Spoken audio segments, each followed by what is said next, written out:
How many times does life demand that you be strong, even when everything inside you is falling apart? How many times, in order to survive, have you had to wear a mask that wasn't yours? There's a price to being invincible, and almost always it's the soul that pays. Ernest Hemingway was seen as an icon of courage, adventure, and unshakable strength. But what few people realize is that behind the image of the hero, there was a suffocating pain that no achievement could erase.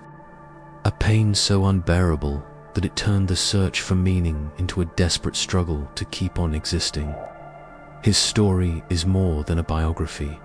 It's a raw portrait of the tension between what the world demands and what the heart can bear, between the myth and the man, between glory and ruin.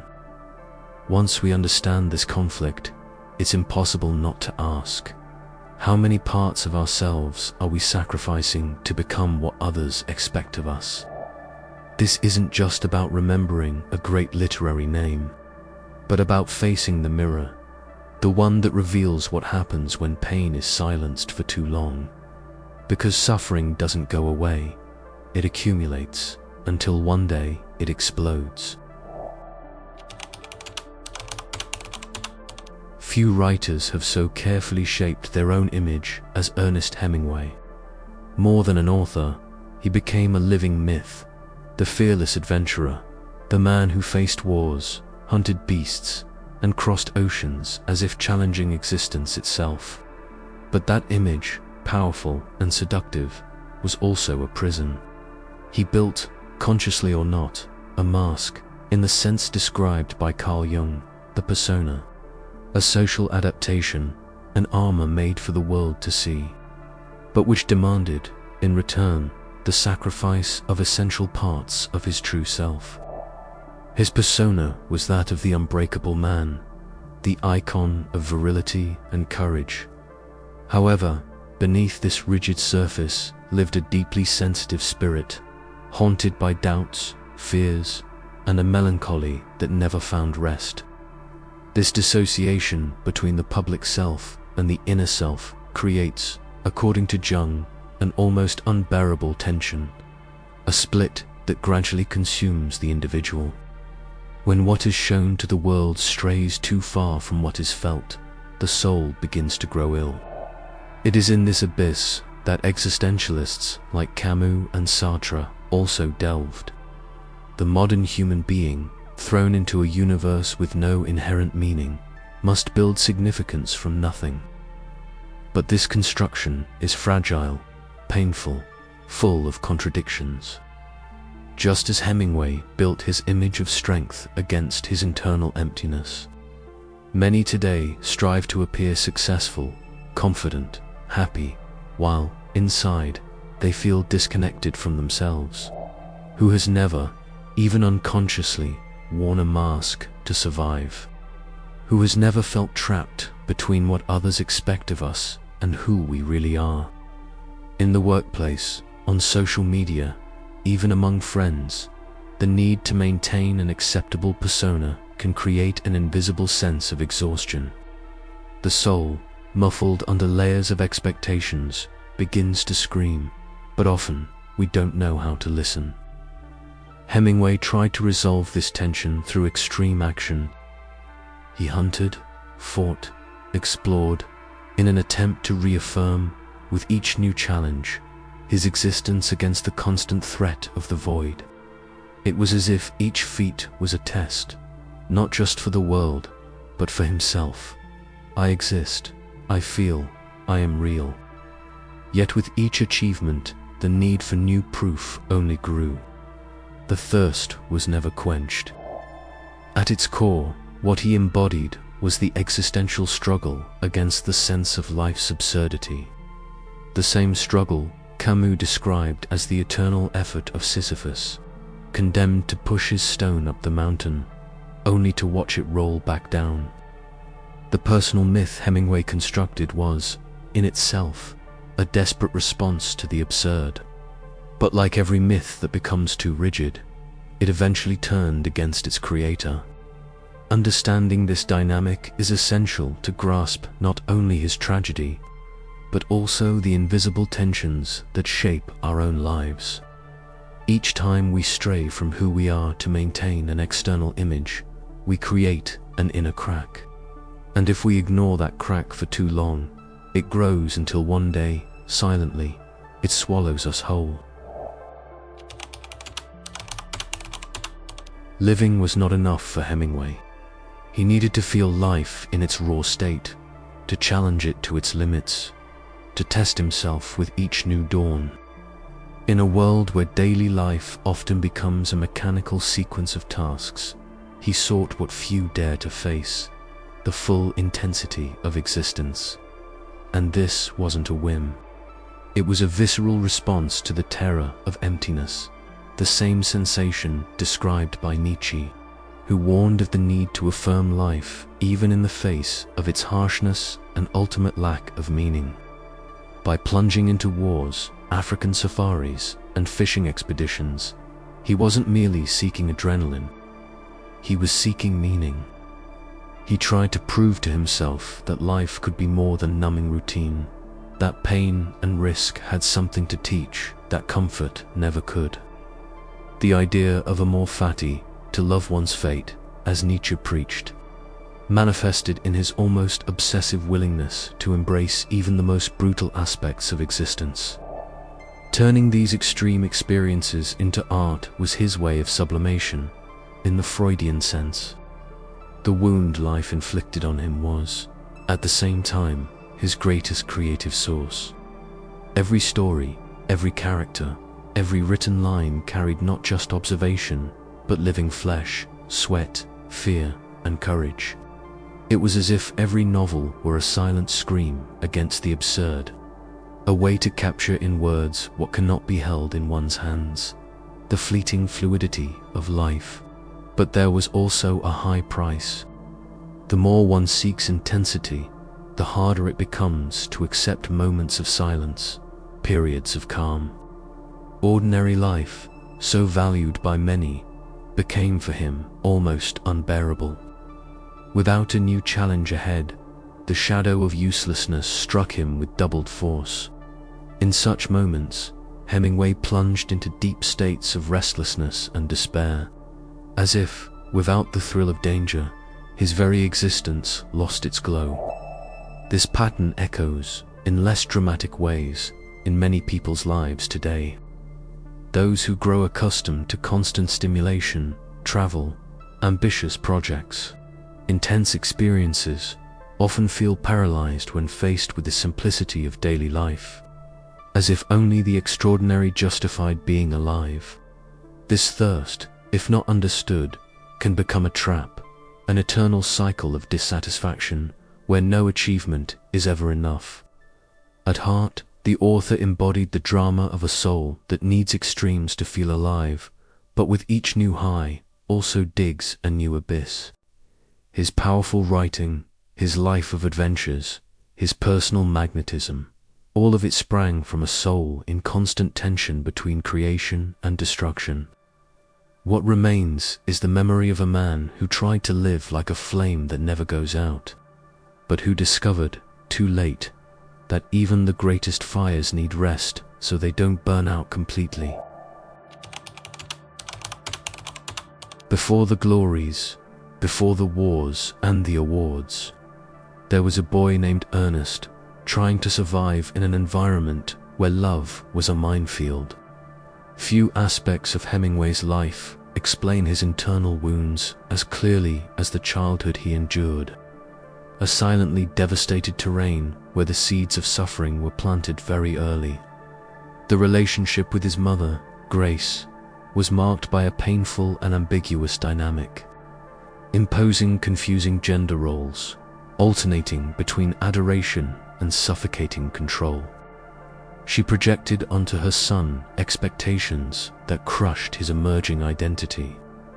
Jung would call this the formation of unconscious complexes, deep emotional wounds that, when not brought to the light of consciousness, silently shape a person's destiny. These complexes took the form of an eternal battle between the need to be recognized as a man, strong, free, self-sufficient, and the hidden fear of being seen as fragile, powerless, or unworthy. It was as if every feat, every display of courage, was also a masked cry for help. See what I'm capable of. See that I exist. Dysfunctional families, as described by R.D. Laing, often operate as microcosms of existential absurdity. On the surface, they may seem normal or even exemplary. But behind the facades, there's a chaotic environment where the denial of pain and the inversion of values confuse the developing mind. Like Hemingway, many people grow up without understanding that the guilt they feel isn't theirs, but stems from the sick structure that shaped them. The marks of this type of childhood don't fade with time. They infiltrate romantic relationships, the way we deal with success, the ability to trust or feel belonging. He sought, through his adventures and novels, an unconscious repair for the primary wound, to prove, incessantly, that he was strong enough to overcome the emotional abandonment he suffered. But how do you fight ghosts that live inside you? Often, in his self-destructive behavior, one could see the manifestation of a hidden desire to escape the pain of existence. The absence of true affection in childhood creates an emotional void that no future achievement can fill. It doesn't matter how far you travel, how much you accomplish, or how much you write. The sense of lack remains like a constant shadow. It's impossible to understand Hemingway's tragedy without understanding this origin. The pain that was never legitimized, the love that came with conditions, the silent guilt of not being able to meet unrealistic expectations, all of this created a fertile ground for the anguish that would follow him to the end, and it must be acknowledged. Many carry these same wounds, even without epic adventures to mask them.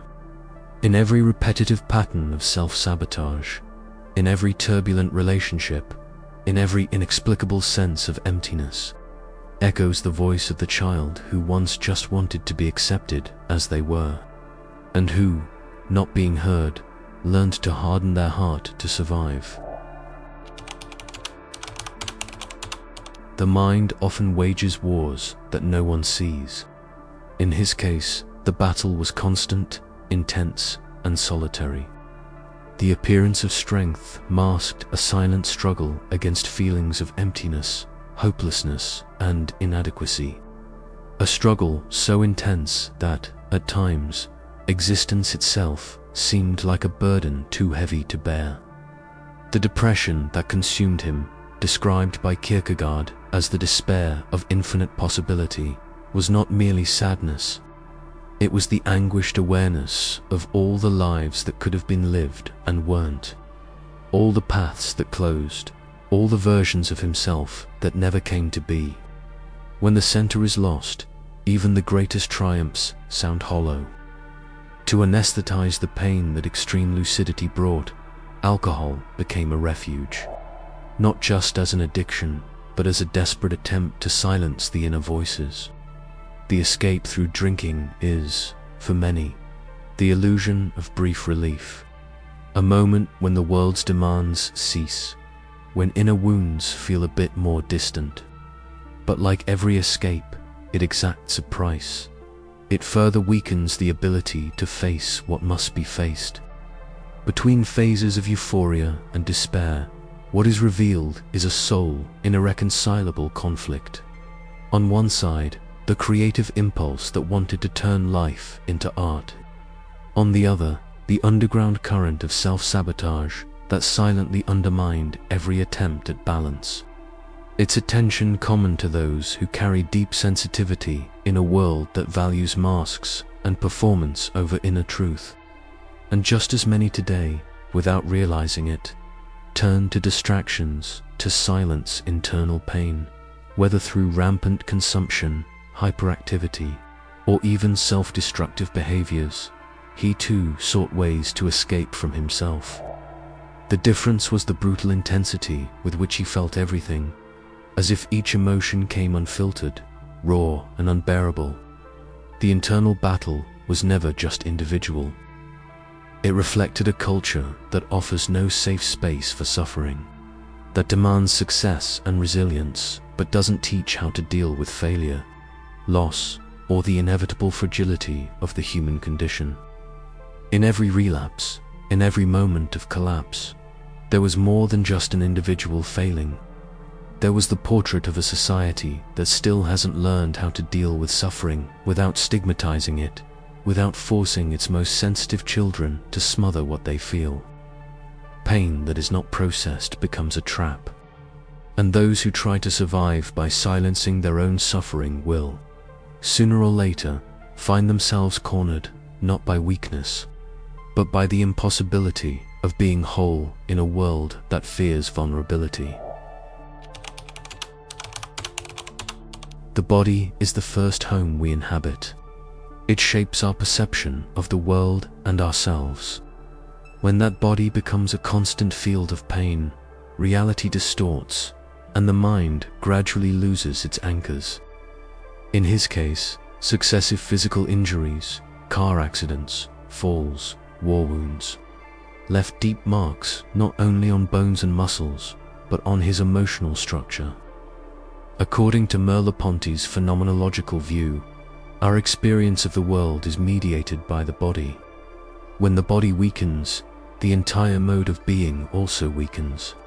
Chronic pain, limitations, and the sense of no longer having control over oneself fed a cycle of hopelessness and isolation. Physical strength, which for so long had been a source of pride and a symbol of resilience, now seemed to slip through his hands, along with his sense of identity. Without adequate medical support, without genuine emotional support networks, each new physical pain added to the already existing psychic pain. The fragility, once hidden behind heroic feats, emerged in brutal form. The internal perception was that of a wounded hero who, no matter how much he fought, could no longer find solid ground on which to rise again. In ordinary lives, something similar happens when illness or physical wear radically alters the way a person sees themselves. The loss of autonomy, the experience of limitation, often awaken feelings of uselessness, shame, and fear. And if these feelings aren't processed, they can turn physical pain into deep existential suffering. The mind, already overwhelmed by internal battles, finds fewer resources to resist when the body also falters. Thus, the physical wound is not just a medical issue, it becomes a wound in the soul itself. The feeling of being dragged into inevitable decline feeds despair and undermines the will to keep fighting. Without integration between internal forces, between the desire to live and the acceptance of vulnerability, the individual fragments. The tragic hero, as in ancient myths, is one who falls not only because of external forces, but because of the war waged within. And often, that war is more devastating than any external enemy could ever be. In the end, what is seen is not just the story of a personal fall, but the portrait of a human condition. We all carry within us opposing forces, the impulse toward life and the temptation to give up. Integrating them is the challenge. Ignoring them is the risk. Without that integration, destiny slowly walks toward ruin, not as punishment, but as the natural consequence of a soul that could not make peace with its own contradictions. Ernest's life is, at its core, a brutal metaphor for the human struggle between greatness and destruction. More than an isolated case, he represents the silent drama of so many who seek intensity, recognition, and meaning in a world indifferent to their pain. His path clearly exposes what happens when the mask drifts too far from the soul, when the drive to prove one's worth becomes stronger than the drive to understand oneself. It's not just about glory or failure. It's about the invisible tension everyone carries, the desire to be more, than we are, and the unbearable fear of not being enough. Every achievement, every adventure, every book written was an attempt to close wounds that, in truth, needed to be faced, not covered by grand feats. Ignoring inner pain, wearing masks to survive, escaping into distractions that numb but do not heal. These strategies may work for a while, but sooner or later, what was repressed comes back to demand its price. And the fall, when it comes, is devastating because it doesn't just destroy what was built, it also destroys the hope of being whole. Looking at this story is also an invitation to recognize our own masks, to embrace our own wounds, to turn pain into awareness rather than destruction. We may not be epic heroes facing distant wars, but we fight daily battles within ourselves, and every small choice of honesty, of self-compassion, of silent courage, is a real victory. It is possible to live more truthfully. It is possible to turn pain into a source of strength and wisdom. But for that, we must stop running. We must finally have the courage to be whole. If you enjoyed this content and want to understand more about life's questions, subscribe to the channel and share this video with someone who is also among the awakened.